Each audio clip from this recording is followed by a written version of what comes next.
Slips, trips, and falls. Oh my.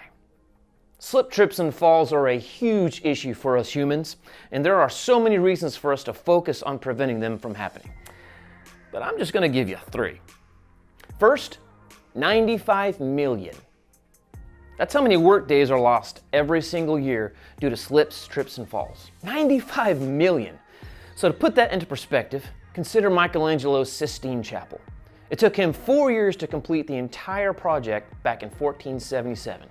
So in 95 million days, one could paint over 65,000 Sistine Chapels every single year. Injuries from slips, trips, and falls absorb so much of our time, and that alone should be enough reason to really focus on mitigating them. But I'm not done yet. $180 billion. That's right. On average, 9 million people will go to the hospital due to an injury from slips, trips, or falls.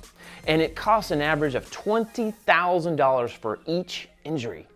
You could do a lot with $180 billion.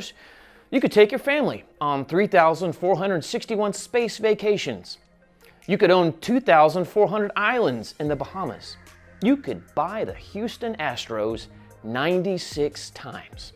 So needless to say, we as humans are wasting a lot of money on things that we could prevent.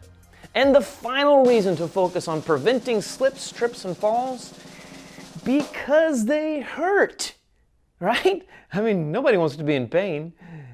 Duh. So why is this an issue then?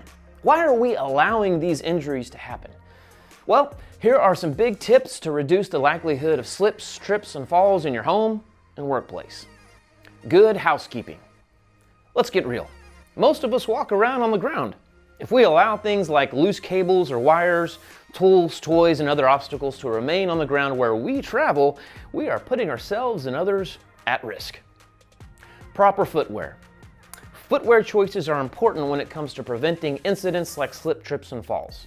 Make sure you wear the right shoe for the environment and make sure there's proper amount of tread to avoid slipping. Slow down. I'm sure you're like me and have plenty of places to go and things to do, and it's easy to get into a hurry. However, if we get into too big of a rush, we will miss hazards that could potentially cost us time, money, and comfort. Probably one of the best ways to prevent slip, trips, and falls is to sit back and imagine what could possibly happen in your current environment. If you can imagine slipping on that puddle of water in the break room, you should probably clean it up. If you could foresee your unlucky manager tripping on that cluster of wires coming from behind your desk, well, this is an opportunity to tidy up and save the day. So let's work together to prevent slips, trips, and falls at work and at home. Let's keep a little more of our time, money, and comfort while we enjoy the things that we love to do. From all of us here at the Safety Department, y'all stay safe out there.